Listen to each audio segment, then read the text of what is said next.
million, Benedict Cross announced, his voice slicing through the crisp autumn air like a blade. That's what I'll pay anyone in this god-forsaken place who can get that mutt to sit still beside them for 5 minutes. The crowd at the Hollow Creek livestock auction shifted uncomfortably. Ranchers, breeders, and curious townsfolk, all drawn by rumors swirling around the German shepherd confined to the rusted kennel at the edge of the arena. Eyes turned from the snarling dog to the man in the tailored jacket. Benedict's smile didn't reach his eyes. It didn't need to. His confidence, much like his wealth, never required approval. Ghost, the dog in question, didn't stop his low growl. Muscles taut beneath a coat matted with mud and old scars, he pressed against the steel mesh, as if daring someone to try their luck. Teeth flashed with every bark, his eyes flickering with something older than fear, closer to betrayal. Kut chuckled as the auctioneer hesitated. Go on, he said, loud enough for the microphone to catch. Bring out your prize. Let's see how far loyalty gets you without a leash or a stake. The handlers, 2 seasoned ranch hands who'd wrestled bulls twice their size, looked uneasy as they opened the kennel gate with long poles and thick gloves. Ghost lunged forward, stopped only by the looped rope tied to a reinforced post buried deep in the gravel. Dust kicked up around him, but no one stepped closer. Not the cowboys, not the handlers, not even the so-called trainers scattered in the stands hoping to catch Cross's eye and land a contract. In the midst of it all, unnoticed by most, a 12-year-old girl clutched a worn harmonica in her pocket. Willow Hayes had no business being at a livestock auction, and she knew it. Her grandmother, Miriam, had only brought her because she couldn't leave her home alone after school. Even then, the old woman had grumbled about the crowd, the noise, and the showboating. But the moment Willow laid eyes on the German shepherd, she couldn't look away. That dog, snarling and pacing like a wild animal, reminded her of something she couldn't quite name. Not fear, not even anger. Something deeper, something hollowed out and buried, like the way grief settles in bones, after months of pretending it's gone. You hear that, girl? Someone laughed. $1 million just to sit next to that hellhound. You could retire before you hit high school. Willow didn't answer. She had already stepped forward, her sneakers silent on the dusty ground. The murmurs in the crowd sharpened. Miriam called after her, but the girl didn't look back. Cross raised an eyebrow as she approached. What's this? A child volunteer? I expected at least a grown man to embarrass himself first. Willow said nothing. She didn't need to. She pulled the harmonica from her pocket. The metal edges were dulled with age. The initials EH still faintly etched along one side. Her mother's initials. The only thing she had left after the accident, the fire. After everything that used to be home became just memory. She brought the harmonica to her lips and began to play. Not a song exactly. More a string of notes that barely floated above the wind. Too soft to carry, but impossible to ignore. It wasn't perfect. It wasn't polished. But it was familiar. It was safe. Ghost froze. The transformation wasn't immediate, but it was unmistakable. The dog, who had lunged at anything within reach for days, now stood rigid. Ears pricked forward. The low growl in his chest faded. The rope slackened slightly as he stepped, once then again, toward the girl. Willow didn't flinch. She just kept playing. The crowd held its breath. Ghost sat. It wasn't obedience. It wasn't submission. It was something quieter, rarer. Trust. And though only 5 minutes were needed to claim the prize, no one moved to check a watch.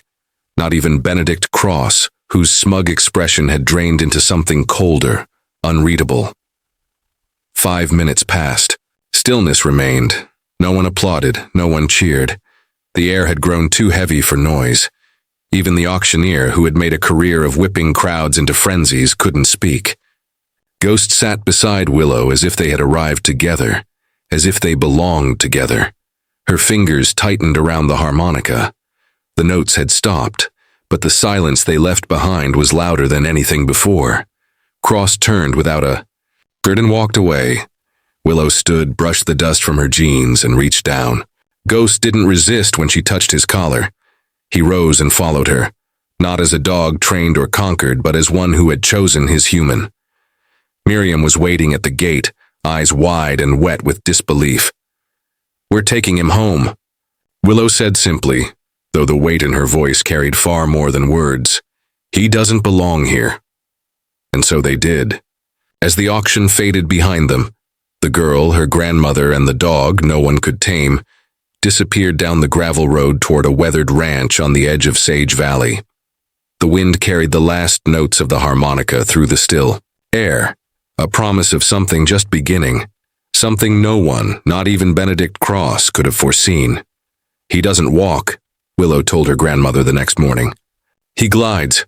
She had been standing at the kitchen window for nearly an hour, bare feet pressed against the cool linoleum, breath fogging the glass as the first soft light of dawn turned the frost-laced pasture silver and still. The dog, no longer quite the beast from the auction ring, moved along the fence line like vapor, every step calculated, every turn fluid, as if the earth made way for him rather than the other way around. Miriam didn't reply.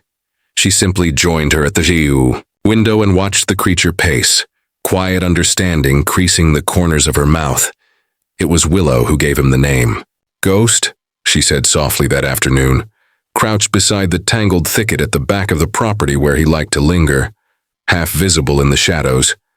"Because you move like one, and your eyes look through people like they're already gone." He didn't react to the name, but he didn't reject it either. He simply paused, turned his head slowly toward her, and blinked with those pale, unreadable eyes, an expressionless acknowledgement that said more than any bark or wag could. Bringing him home hadn't changed him. Ghost didn't trust the world just because it was quieter here. He refused to enter the house, refused food from bowls, flinched at every metallic sound. A slammed door could send him into a crouch so low he nearly disappeared into the grass. And if anyone reached for a leash, any kind of strap, his entire body locked into a trembling stillness, the kind that came just before an explosion. But the explosion never came, not with Willow. He never snapped at her, never growled. He simply watched her, followed her from a distance, and more often than not, ended up resting near her at day's end, as if proximity alone was his way of saying he was trying. Miriam didn't interfere.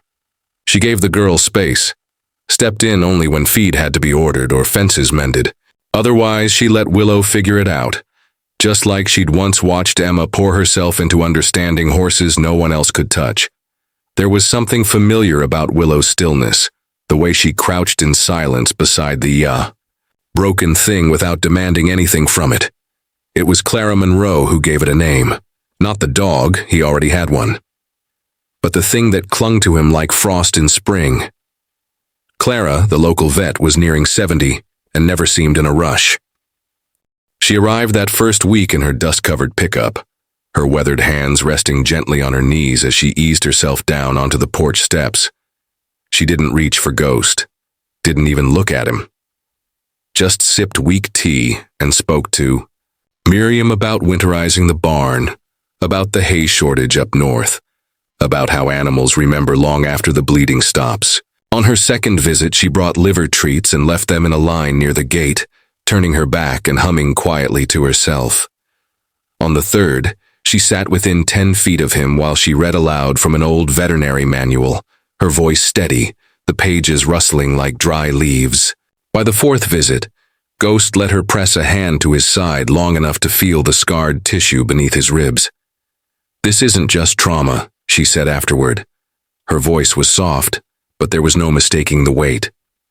"It's conditioning. Layered, deliberate. Someone trained him with fear and used it until fear was all that stuck." She didn't say who. She didn't need to. That night, Willow opened her mother's journals for the first time in months.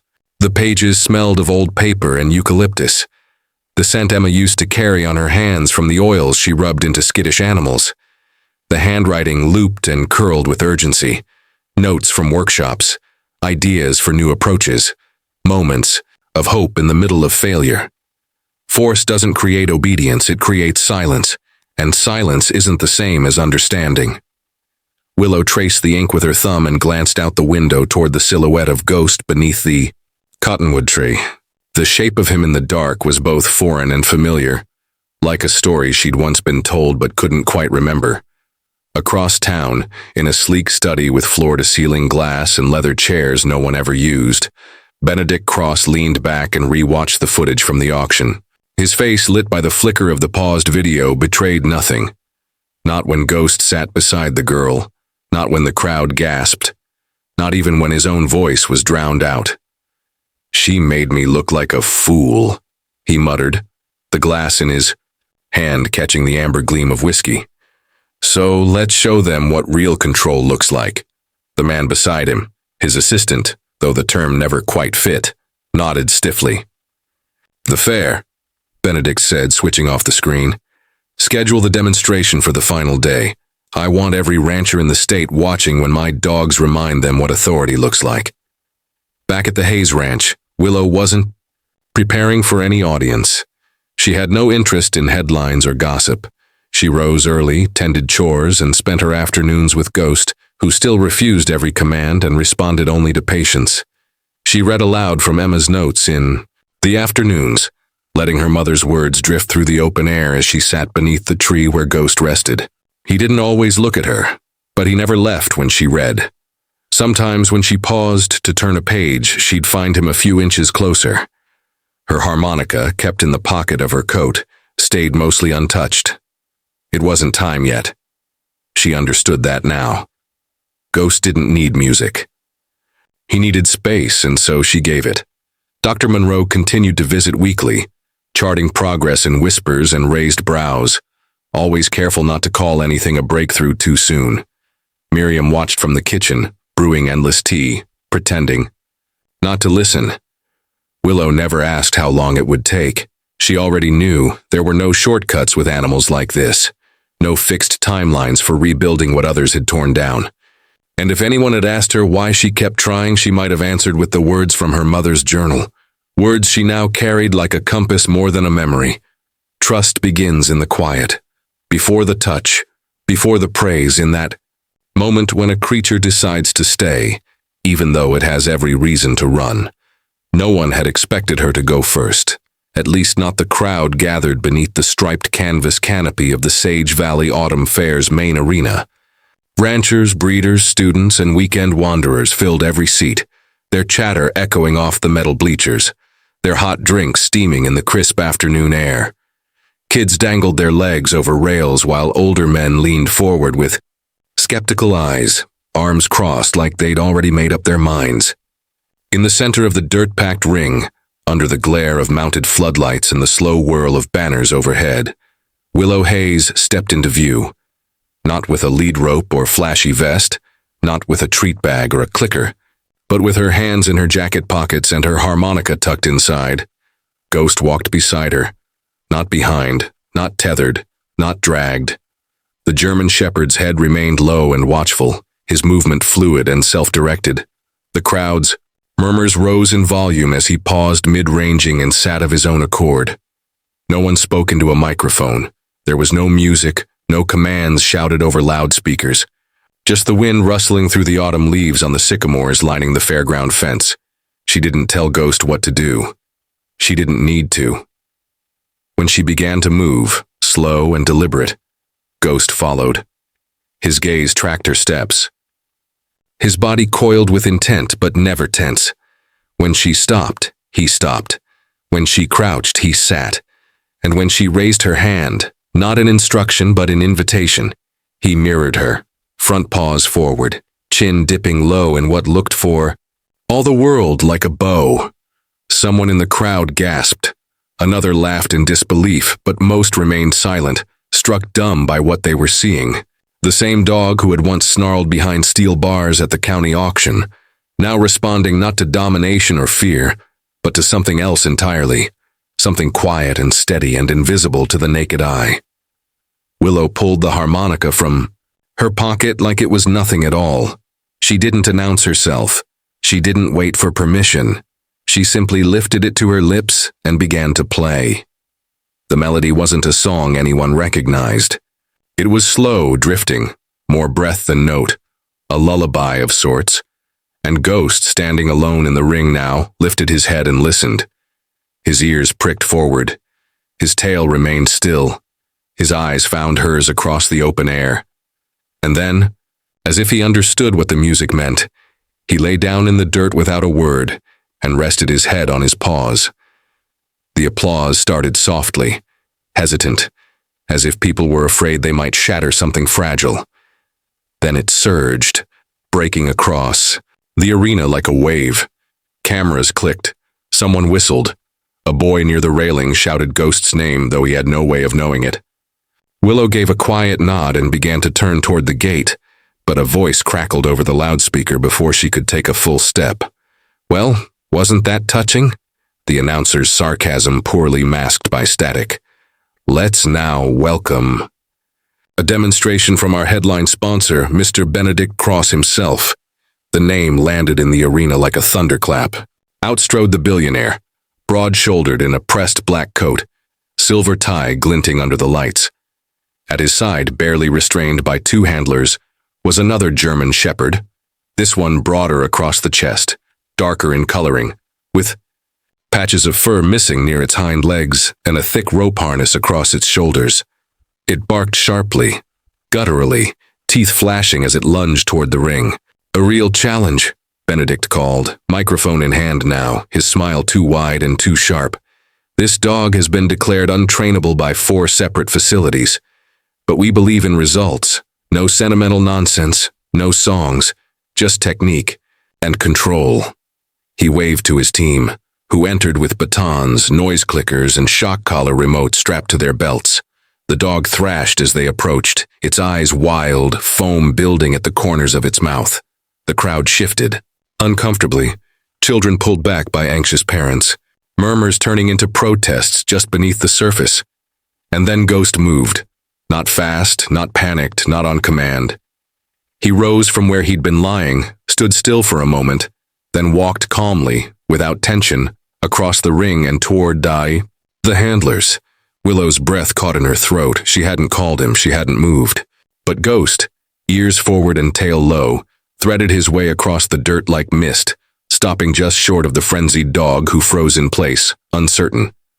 Benedict shouted something, but it was lost beneath the rising pitch of crowd noise. His handlers held firm, unsure whether to interfere. Ghost sat down, deliberately lowering his body to the ground in front of the other dog, offering no challenge, no demand, just his presence, steady, unmoving. The other dog, panting and wide-eyed, tilted its head. It barked once, sharply, then stepped back, muscles twitching. Ghost didn't flinch. Instead, he lay down fully, paws stretched in front of him, tail still. The wild dog, confused, still trembling, mirrored him slowly, lowering itself into a weary crouch just inches away. Willow moved then, not to Ghost, but to the edge of the ring where the harmonica waited in her jacket pocket. She pulled it out, lifted it to her lips and played that same gentle melody. No fanfare, no drama, just breath through metal.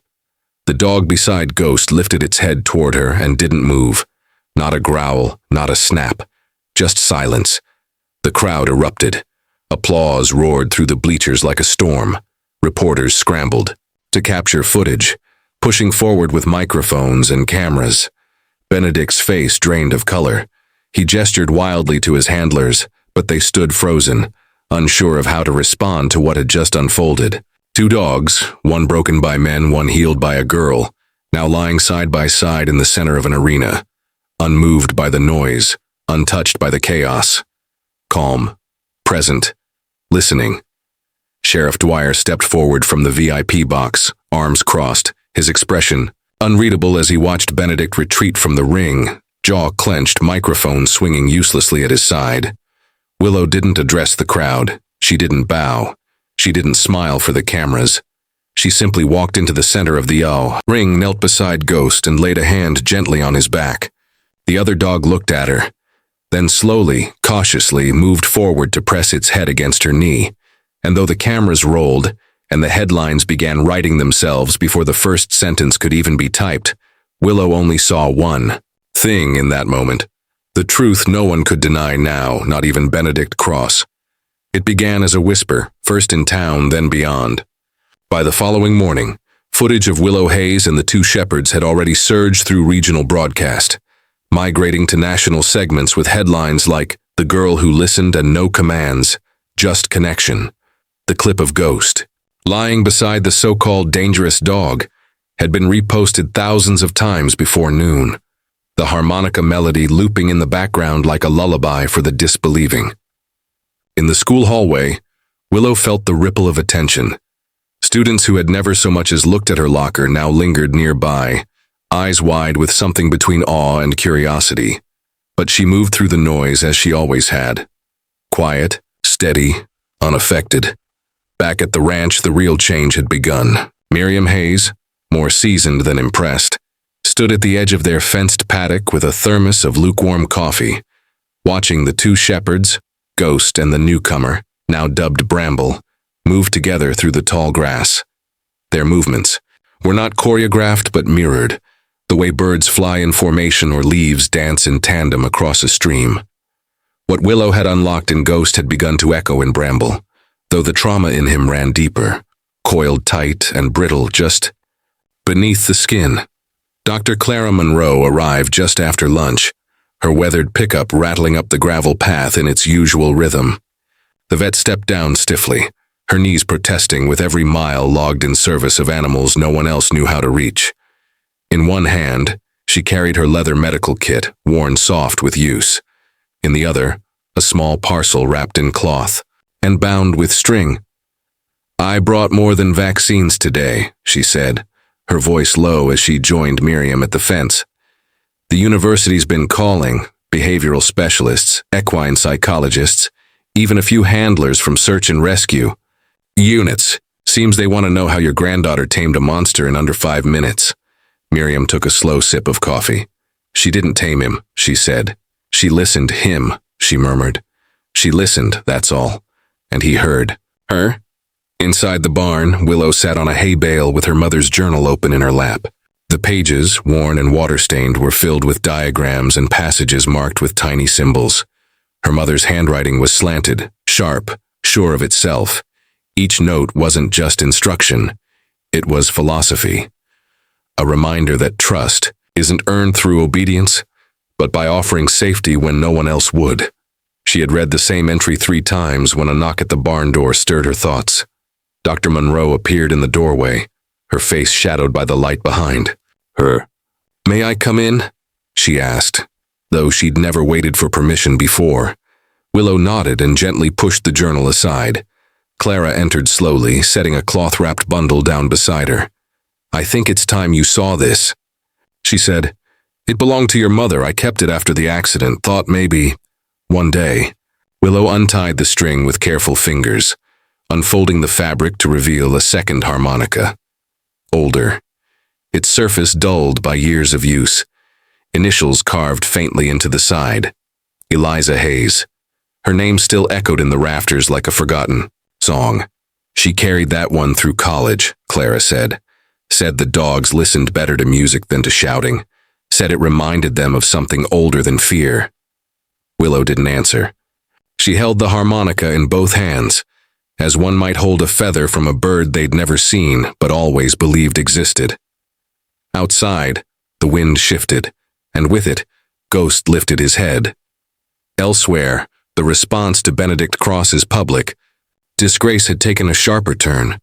Though the billionaire had vanished quietly after the disaster at the fair, his network had not. Cross began releasing footage of the failed demonstration, carefully edited, the moment Ghost calmed the chaos. Conveniently missing, instead, clips of the dog's early aggression were pieced together into a fabricated narrative, painting a portrait of instability, not redemption. Miriam found the first article late that night. The headline read, "Untrained Dog Poses Public. Safety Risk," beside a blurry still of Bramble mid-lunge. She didn't need to ask where it came from. The fingerprints of Cross's media machine were unmistakable, slick, aggressive, fundamentally dishonest. They gathered that evening in the kitchen, Willow, Miriam, and Clara. Papers and devices were spread across the old wooden table while the wind howled beyond the windows. Ghost lay at the hearth, his chin resting on his paws, undisturbed by the storm. "He's trying to discredit her," Clara said, tapping the screen. "If he spins it fast enough, people won't remember what actually happened." "He's scared," Miriam replied, stirring her tea. "That girl did more in 5 minutes without gear than his team could in 5 years. Willow stayed silent, watching shadows flicker across the walls. When she finally spoke, her voice was barely above a whisper. "Then we show them again." Neither woman questioned it. They understood. What had happened in that arena wasn't a trick or a fluke. It was a beginning. The days that followed brought more than cameras. Horse trailers rolled up the lane, carrying dogs with stories as fractured as brambles. Border collies deemed too reactive. Cattle dogs punished for instincts. Shepherds abandoned by handlers who confused cruelty for control. Some arrived trembling, others defiant, but none with trust. And yet each day Ghost moved among them like a quiet sentinel. He made no promises, only offered the comfort of his presence. By week's end, even the reporters grew quiet. No one fully understood what they were witnessing, but they saw the change. And once seen, change cannot be unseen. Word spread. The mayor of Sage Valley heard. Then the state. Offers began to pour in. Research partnerships, sponsors, commercial deals. Willow declined them all. Her mother's words remained her compass. Do no harm. Be the place they run to, not from. Bramble gave them their next message. He had spent the week observing from a distance, close to Ghost but always watchful. He flinched at sudden movement, tensed at raised voices, shrank from the rustle of a coat. Willow never called to him. She simply waited. That Saturday, as the sun dipped behind the ridge and the paddocks burned gold, he crossed the distance. No drama, no noise. He walked to where Willow sat reading and lay beside her, one paw stretched forward, his side brushing hers. Ghost joined them moments later, settling close. And in that stillness, no commands, no crowd, no music. Something passed between them. Not submission, not hierarchy, but trust. Not all stories need words. The snow had long melted. In its place, Sage Valley's hills rolled green under an open sky. Wild mustard bloomed along fences. The creek below whispered with the clear voice of meltwater. And above it, on the highest ridge, the Hayes Kinship Canine Sanctuary stood finished. Its beams, sanded smooth by volunteers, stones laid by neighbors who had once doubted, but now believed. Not in magic, but in something truer. What began with a girl, a dog, and a song had grown into something bigger. Not a monument, but a promise kept. The main building bore no grand signage, just a small carved plaque. In honor of Emma Hayes. She listened first, and beneath that, and to those who still carry her voice. Around it the sanctuary unfolded like a memory returned. Training rings, indoor and out. Kennels built not to confine, but to calm. A modest library filled with journals, many, written in Emma's own hand. Willow moved through it each morning, not as a girl living up to someone else's legacy, but as someone who had stepped fully into her own. She walked with measured steps, alert to the smallest signs. A tremor, a shift in breath, a stillness, beneath fur waiting to know, will I be heard? She no longer needed to check the journals. Her mother's words lived in her now. They had become her own. Ghost stayed near, not out of fear, but comfort. He had learned to roam freely, his gait. Sure, his presence steady. He had become the sanctuary's quiet cornerstone. Not a mascot, not a pet, a teacher. When new arrivals came, dogs whose ears flattened at every sound, eyes darting in search of exit, Ghost greeted them first. No dominance, no demands, just a steady approach, a silent message. You're safe here. And they were. Dr. Clara Monroe, now visited every Tuesday, often with students from the Vet Academy. They sat cross-legged in the grass while Willow spoke, never on a platform, never from a distance. Among the dogs, one hand resting on Ghost's back, she taught lessons classrooms didn't offer.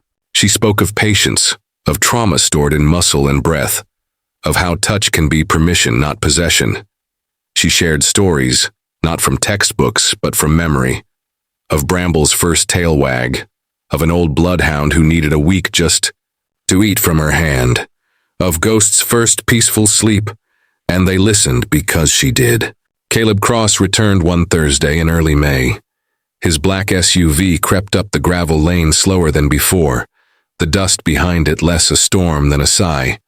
He stepped out, no longer wearing his father's arrogance. For a long moment, he stood with a manila envelope in hand, unsure if he should knock or leave it at the gate. Willow met him halfway, Ghost at her side, silent. She didn't speak. Neither did the dog. Caleb nodded anyway, as if he'd heard something. He passed her the envelope. The edges were worn, read many times. "It's from him," Caleb said, eyes lowered. "He wrote it before the stroke got worse.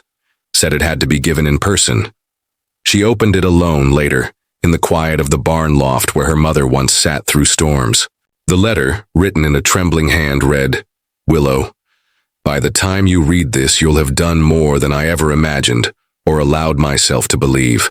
I knew your mother was right long before I admitted it, but I built too much of myself on being the man who knew better." He confessed not just mistakes, but fears, of irrelevance, of losing control, of change. Emma saw animals the way most people don't even see each other. And now I see it too.